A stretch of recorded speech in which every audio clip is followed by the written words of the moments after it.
Hey guys, Boris Sasser, welcome to Forex Data Technicals for 12/12/13.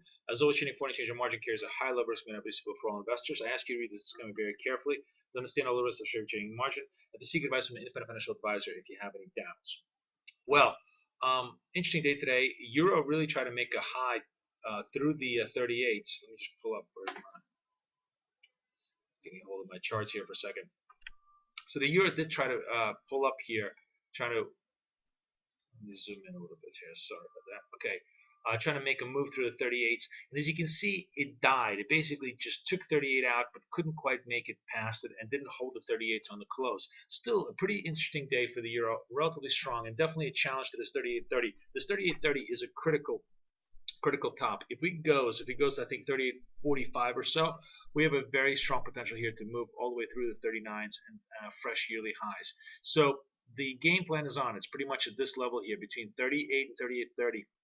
You're going to see a tremendous amount of battling between the shorts and the longs as everybody tries to push around on stop levels. There is absolutely nothing fundamentally going on at this point that's really driving flows. It has all become now momentum end of the year trading, and that's really where it's all about. It's basically price driven rather than data driven.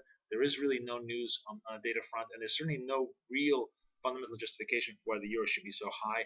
Yet we are at these levels, and clearly everybody's looking at the yearly levels as a key stop levels to run. So we'll have to see how it trades out, but it should be a very interesting next couple of days, especially into the end of the week, to see if we have potential here to move.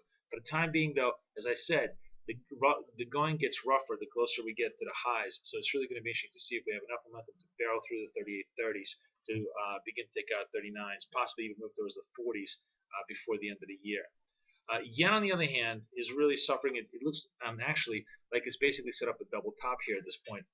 So you have the 103 failure a couple of days ago, and you have the 103 failure really a week ago, and a 103 failure a couple of days ago, and now it's very, very close to sort of turning the other way. So 102 gets given. We have quite a decent amount of support here at 101.50.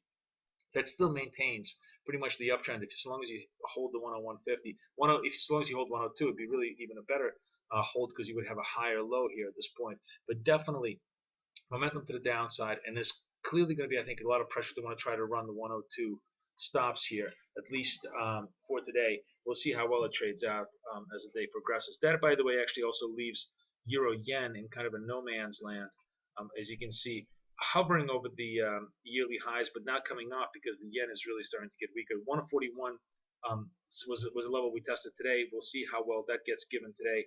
If that is given, then the really natural decline here is towards the 140s as we retrace completely. So it looks like the yen crosses are pretty much setting near-term tops. Similar kind of a situation with, where's my pound yen? There's pound yen. Similar kind of situation with pound yen where we're flamed out and really flamed out big time here. We took out the 170s. There was a seller yesterday at 170s. It was actually a Japanese seller. I think it was a Japanese. Nomura was the big seller, and it was probably one of the best sells this whole week because they pretty much very much tipped the top. They're now 200 points into the money on that particular trade. 65 is the 66 really is the support. 65 is the overflow support here on pound yen to the downside, and 170 and above. 170.30 really is the breakout zone for pound yen to the upside. Pound itself, where's my pound? Also slowing down a little bit. The momentum on the pound has not been nearly as powerful as it has been on the euro. We're down well below the highs, which is 64, 65s, and kind of probing our way down. We said, if 64 goes, it's very likely it's going to push us even lower. We probed all the way down, I think, to around the 60s. Now the next level, of course, is 63. 63 is a pretty decent support here. You see the support kind of holding around, but that would pretty much create a double top formation, maybe even a kind of a distribution top here. That could take us all the way down to perhaps 62. 63, though, is a much deeper support for bargain hunters who want to try to buy up here, but the move to the downside seems very, very strong for the time being. And last, and definitely not least, Aussie is really suffering. We turned the move today completely overturned this attempt at a rally for the last 3 or 4 days that we've had, and the fact that we're coming down now below 90.50 really puts a 90 into play. 90 is a critical level because this support level at 90 tonight. If that's given, it puts us in a position to basically test the yearly lows at around 88s. Let me go through the weekly chart. You can kind of see you see how we're hovering around here on the weeklies.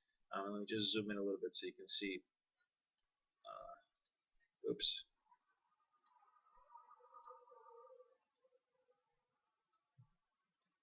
You can see, let me give you a better zoom.